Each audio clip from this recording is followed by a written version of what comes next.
All Creatures Great and Small, Chapter 8.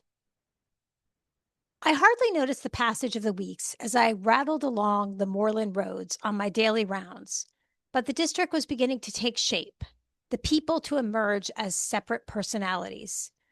Most days I had a puncture. The tires were through to the canvas on all wheels.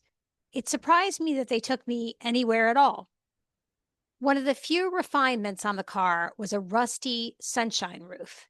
It grated dismally when I slid it back, but most of the time I kept it open and the windows too, and I drove in my shirt sleeves with the delicious air swirling about me. On what days it didn't help much to close the roof because the rain dripped through the joints and formed pools on my lap and the passenger seat. I developed great skill in zigzagging round puddles. To drive through was a mistake as the muddy water fountained up through the gaps in the floorboards. But it was a fine summer, and long days in the open gave me a tan which rivaled the farmer's. Even mending a puncture was no penance on the high, unfenced roads with the wheeling curfews for company and the wind bringing the scents of flowers and trees up from the valleys. And I could find other excuses to get out and sit on the crisp grass and look out over the airy roof of Yorkshire. It was like taking time out of life, time to get things into perspective and assess my progress. Everything was so different that it confused me. This countryside, after years of city streets, the sense of release from exams and study, the job with its daily challenge. And then there was my boss. Siegfried Farnan charged round the practice with fierce energy from dawn till dark, and I often wondered what drove him on.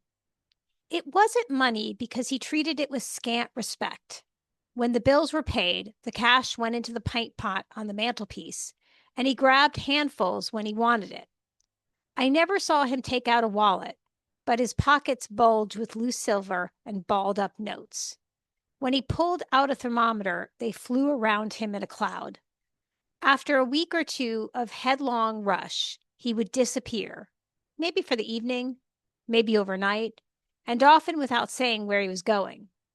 Mrs. Hall would serve a meal for two, but when she saw I was eating alone, she would remove the food without comment. He dashed off the list of calls each morning with such speed that I was quite often sent hurrying off to the wrong farm or to the wrong thing. When I told him later of my embarrassment, he would laugh heartily. There was one time when he got involved himself. I had just taken a call from a Mr. Heaton of Bronset about doing a post-mortem on a dead sheep. "I'd like you to come with me, James," Siegfried said. "Things are quiet this morning, and I believe they teach you blokes a pretty hot post-mortem procedure. I want to see you in action." We drove into the village of Bronset, and Siegfried swung the car left into a gated lane. "Where are you going?" I said. "Heaton's is at the other end of the village." "But you said Seaton's." "No, I assure you. Look, James, I was right by you when you were talking to the man. I distinctly heard you say the name."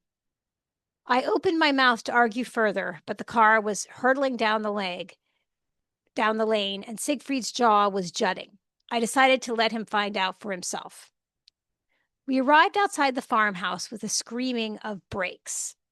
Siegfried had left his seat and was rummaging in the boot before the car had stopped shuddering. "Hell!" he shouted. "No post-mortem knife. Never mind, I'll borrow something from the house." He slammed down the lid and bustled over to the door.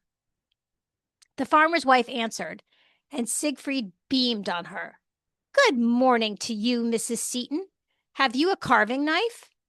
The good lady raised her eyebrows. "What was that you said?" "A carving knife, Mrs. Seaton. A carving knife, and a good sharp one, please." "You want a carving knife?" "Yes, that's right, a carving knife," Siegfried cried, his scanty sense of patience beginning to run out. "And I wonder if you'd mind hurrying. I haven't much time." The bewildered woman withdrew to the kitchen, and I could hear whispering and muttering. Children's heads peeped out at intervals to get a quick look at Siegfried stamping irritably on the step. After some delay, one of the daughters advanced timidly, holding out a long, dangerous-looking knife. Siegfried snatched it from her hand and ran his thumb up and down the edge. "This is no damn good," he shouted in exasperation. "Don't you understand? I want something really sharp. Fetch me a steel."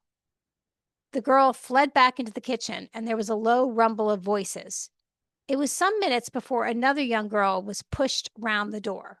She inched her way up to Siegfried, gave him the steel at arm's length, and dashed back to safety. Siegfried prided himself on his skill at sharpening a knife. It was something he enjoyed doing. As he stropped the knife on the steel, he warmed to his work and finally burst into song. There was no sound from the kitchen, only the ring of steel on steel, backed by the tuneless singing. There were silent intervals when he carefully tested the edge. Then the noise would start again. When he completed the job to his satisfaction, he peered inside the door. "Where's your husband?" he called. There was no reply, so he strode into the kitchen, waving the gleaming blade in front of him. I followed him and saw Mrs. Seton and her daughters cowering in the far corner, staring at Siegfried with large, frightened eyes. He made a sweeping gesture at them with the knife. "Well, come on. I can get started now." "Started what?" the mother whispered, holding her family close to her. "I want to post more than this sheet. You have a dead sheep, haven't you?" Explanations and apologies followed. Later, Siegfried remonstrated gravely with me for sending him to the wrong farm. "You'll have to be a bit more careful in the future, James," he said seriously. "Creates a very bad impression, that sort of thing." Another thing about my new life which interested me was the regular traffic of women through Skeldale House. They were all upper class, mostly beautiful, and they had one thing in common: eagerness. They came for drinks, for tea, to dinner. But the real reason was to gaze at Siegfried like parched travelers in the desert sighting an oasis. I found it damaging to my own ego when their eyes passed over me without recognition or interest and fastened themselves hungrily on my colleague. I wasn't envious, but I was puzzled. I used to study him furtively, trying to fathom the secret of his appeal. Looking at the worn jacket hanging from the thin shoulders, the frayed shirt collar, and anonymous tie, I had to conclude that clothes had nothing to do with it. There was something attractive in the long, bony face and humorous blue eyes, but a lot of the time he was so haggard and sunken-cheeked that I wondered if he was ill. I often spotted Diana Brompton in the queue, and at these times I had to fight down an impulse to dive under the sofa. She was difficult to recognize as the brassy beauty of that afternoon as she looked up meltingly at Siegfried, hanging on his words, giggling like a schoolgirl.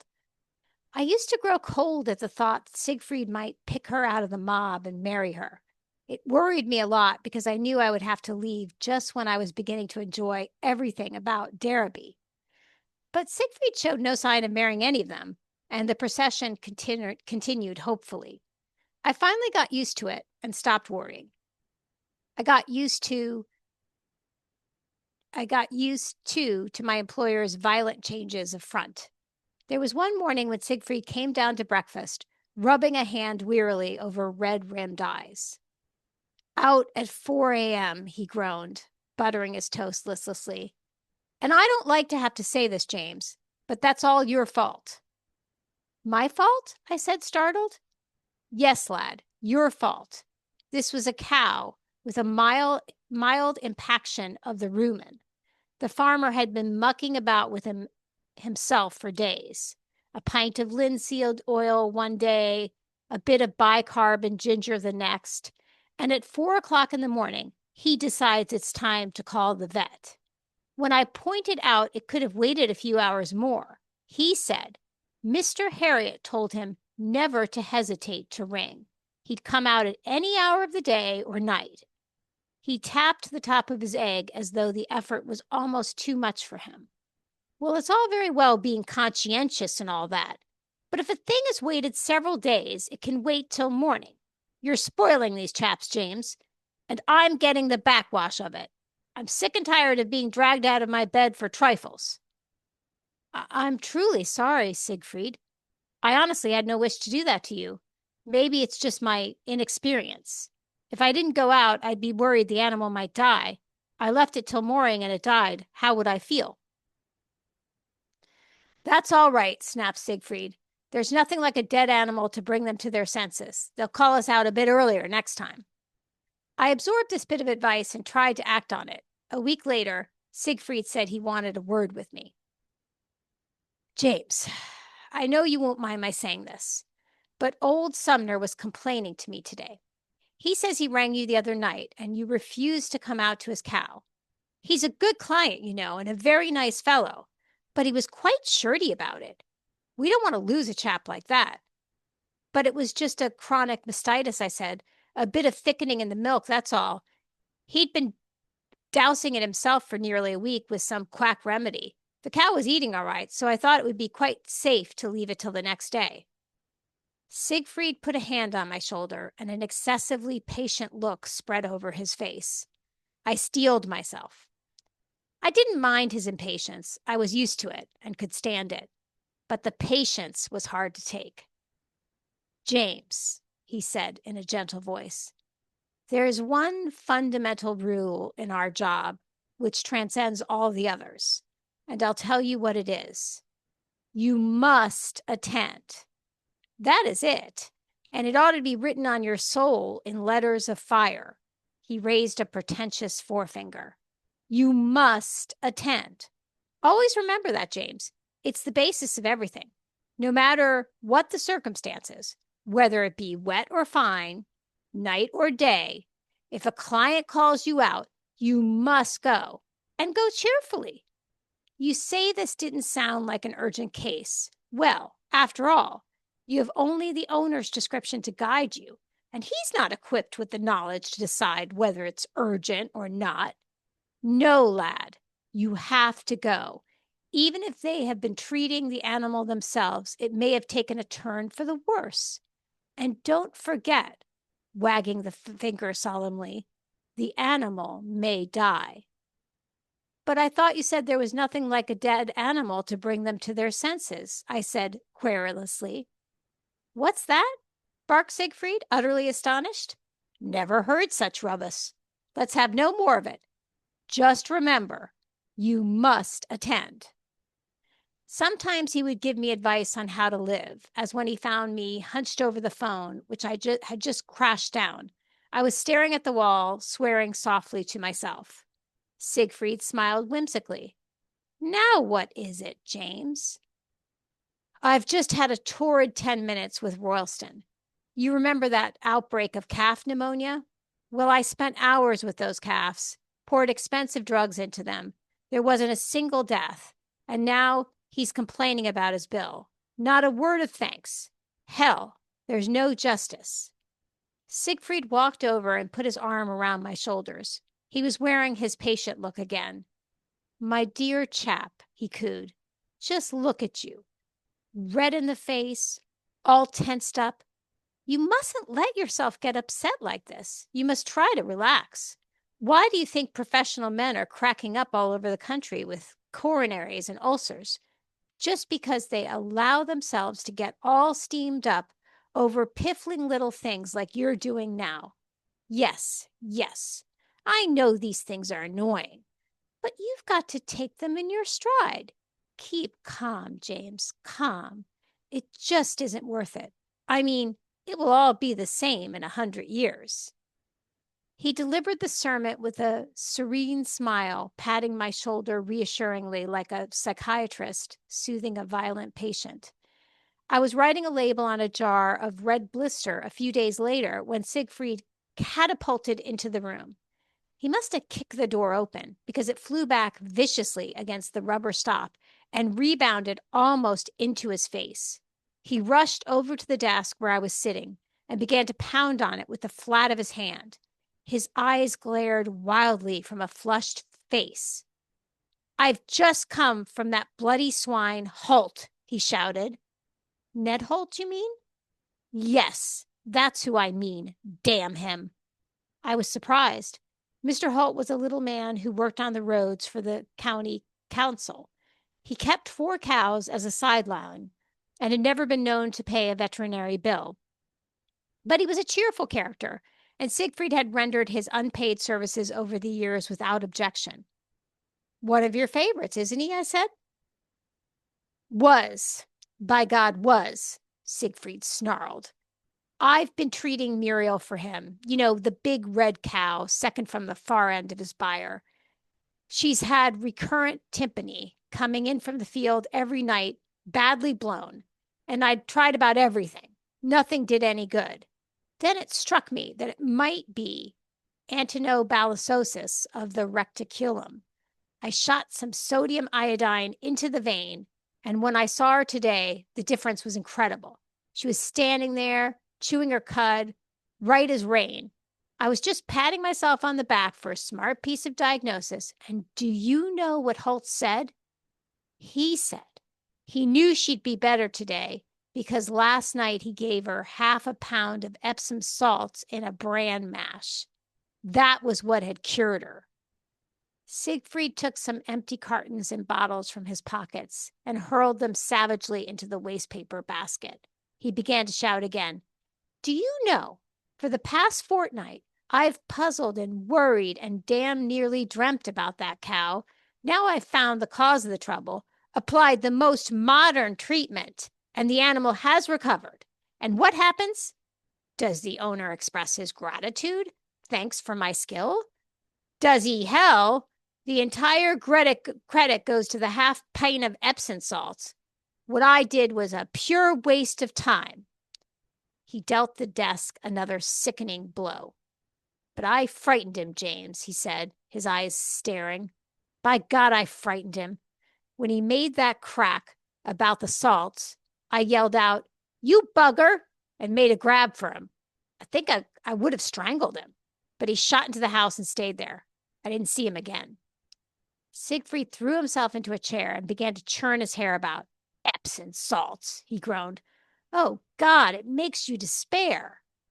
I thought of telling him to relax and pointing out that it would all be the same in 100 years, but my employer still had an empty serum bottle dangling from one hand. I discarded the idea. Then there came the day when Siegfried decided to have my car rebored. It had been using a steady 2 pints of oil a day, and he hadn't thought this excessive. But when it got to 1/2 gallon a day, he felt something ought to be done. What probably decided him was a farmer on market day saying he always knew when the young vet was coming because he could see the cloud of blue smoke miles away. When the tiny Austin came back from the garage, Siegfried fussed round it like an old head. Come over here, James, he called. I want to talk to you. I saw he was looking patient again and braced myself. James, he said, pacing round the battered vehicle, whisking specks from the paintwork. You see this car? I nodded. Well, it has been rebored, James. Rebored at great expense, and that's what I want to talk to you about. You now have in your possession what amounts to a new car. With an effort, he unfastened the catch and the bonnet creaked open in a shower of rust and dirt. He pointed down at the engine, black and oily, with unrelated pieces of flex and rubber tubing hanging around it like garlands. You have a piece of fine mechanism here, and I want you to treat it with respect. I've seen you belting along like a maniac, and it won't do. You've got to nurse this machine for the next 2,000 or 3,000 miles. 30 miles an hour is quite fast enough. I think it's a crime the way some people abuse a new engine. They should be locked up. So remember, lad, no flogging or I'll be down on you. He closed the bonnet with care, gave the cracked windscreen a polish with the cuff of his coat, and left. These strong words made such an impression on me that I crawled round the visits all day, almost at walking pace. The same night I was getting ready for bed when Siegfried came in. He had 2 farm lads with him, and they both wore silly grins. A powerful smell of beer filled the room. Siegfried spoke with dignity, slurring his words only slightly. James, I met these gentlemen in the Black Bull this evening. We've had several excellent games of dominoes, but unfortunately they have missed the last bus. Will you kindly bring the Austin round, and I will run them home? I drove the car to the front of the house, and the farm lads piled in, one in the front, the other in the back. I looked at Siegfried lowering himself unsteadily into the driving seat and decided to go along. I got into the back. The two young men lived in a farm far up on the North Moors and 3 miles out of the town. We left the main road, and our headlights picked out a strip of track twisting along the dark hillside. Siegfried was in a hurry. He kept his foot on the boards. The note of the engine rose to a tortured scream, and the little car hurtled on into the blackness. Hanging on grimly, I leaned forward so that I could shout out into my employer's ears. "Remember, this is the car which has just been rebored," I bellowed above the din. Siegfried looked round with an indulgent smile. Yes, I remember, James. What are you fussing about?" As he spoke, the car shot off the road and bounded over the grass at 60 miles an hour. We all bounced around like corks till he found his way back. Unperturbed, he carried on at the same speed. The silly grins had left the lads' faces, and they sat rigid in their seats. Nobody said anything. The passengers were unloaded at a silent farmhouse, and the return journey began. Since it was downhill all the way, Siegfried found he could go even faster. The car leaped and bumped over the uneven surface with its engine whining. We made several brief but tense visits to the surrounding moors, but we got home. It was a month later that Siegfried had occasion to take his assistant to task once more. "James, my boy," he said sorrowfully, "you are a grand chap, but by God, you're hard on cards. Look at this Austin, newly rebored a short time ago in tip-top condition, and look at it now, drinking oil. I don't know how you did it in the time. You are a real terror."